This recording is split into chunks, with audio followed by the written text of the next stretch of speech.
Good evening. Here is the Lagos State News at 7. I am Taiwo Baruwa. Lagos State Governor Babajide Sanwo-Olu has emphasized the critical role of technology in preserving the city's rich cultural and historical heritage, and in ensuring its longevity for future generations. The governor stated this during a symposium organized by the Lagos State Records and Archives Bureau, LASRAB, with the theme Lagos, Bridging Knowledge and Unraveling History. Governor Sanwo-Olu, who was represented by the Secretary to the State Government, Abimbola Salihunde, urged stakeholders and history enthusiasts at the symposium to explore innovative methods of engaging younger generations with the city's history to avoid the dissemination of untrue and distorted facts about the state. He stressed the importance of inclusivity in shaping the narrative of Lagos, urging collaboration between public and private sectors, civil society, and communities. The governor also highlighted the ongoing story of Lagos involves everyone, making it essential to approach its history with objectivity, inclusivity, and passion. Earlier, Director General of LASRAB, Toyin Ogunlana, noted that the symposium was instrumental in dissecting the historical, colonial, and socio-political influences that have shaped Lagos into what it is today. The Lagos State Ministry of Basic and Secondary Education says the increase in boarding fees in the state model colleges has not been an easy decision to make, as it is aware a few parents have shown some concern about the inevitable.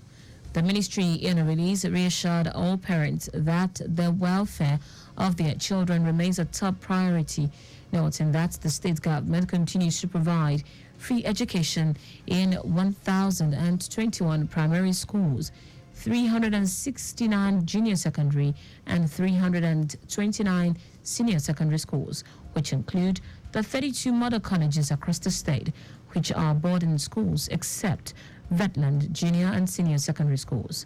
The statement also explained that enrollment of a child into a boarding secondary school is an individual choice of every parent, and as such, they are expected to pay boarding fees at the beginning of every school term. It noted that the boarding fees is used basically for feeding, janitorial, and other cost-related miscellaneous to keep the student in the hostels per term.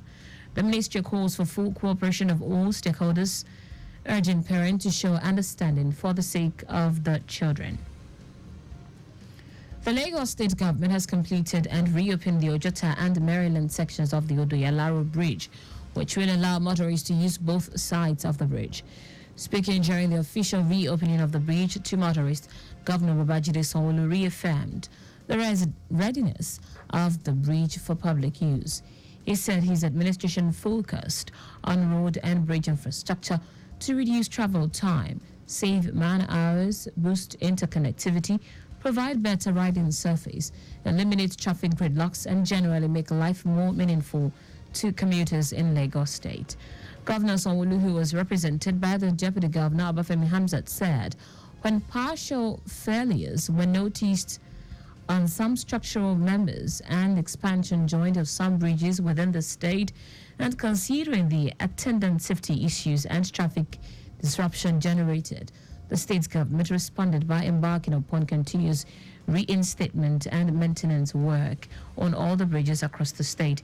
He noted that willful abuse and pilfering of road infrastructure furniture has reenacted the need for zero tolerance for the recurrent spate of misuse of roads and bridges across the state. Commissioner for Transportation Oluwaseun Oshiyemi expressed a deep appreciation to road users for their patience and cooperation during the closure, stressing that their willingness to navigate alternative routes despite the challenges played a key role in ensuring the swift progress recorded on the project. General Manager of Lagos State Parking Authority LASPA, Adebisi Adelabu, has met with representatives of the restaurant, cafe, bar and club RCBC Association to address concerns regarding the state parking policy impact on the hospitality sector. During the meeting, Adelabu reassured attendees of the government commitment to the policy, which aims to tackle indiscriminate parking and ease traffic congestion. She acknowledged the significant role of the hospitality sector in the state's traffic and parking management, emphasizing the need for collaboration and support. Adelabu addressed concerns about overlap in jurisdiction and local government interference, and also clarified that the state government has established a strategic partnership with local government and local council development areas to ensure no disturbances over parking levies. She noted that some hospitality businesses have failed to comply with the building regulations by not including sufficient parking for customers, adding that LASPA offers a 6-month grace for companies to address parking shortfalls and provide guidance and solutions. The Lagos State government says it will no longer condone or accept people encroaching on government properties, land and setbacks, warning that all the illegal activities along the waterfront schemes and the corridor must come to an end immediately.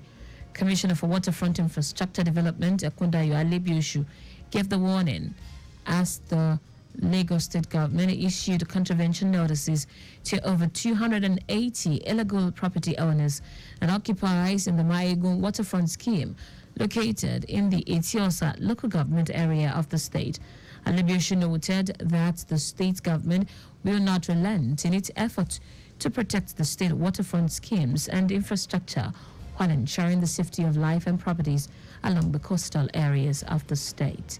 He urged the property owners to voluntarily remove their structures before the expiration of the contravention notices served on them, or come forward to regularize their document if they have any to avoid penalty. And that's it on the State News at 7. But just before we go, maintain adequate distance from the vehicle ahead of you to avoid collision. You can follow us and like all our various social media platforms: X at Traffic Radio 961, Facebook Lagos Traffic Radio 96.1 FM, Instagram Lagos Traffic Radio 961.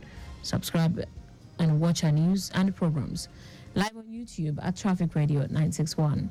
You can also visit our website www.trafficradio961.ng.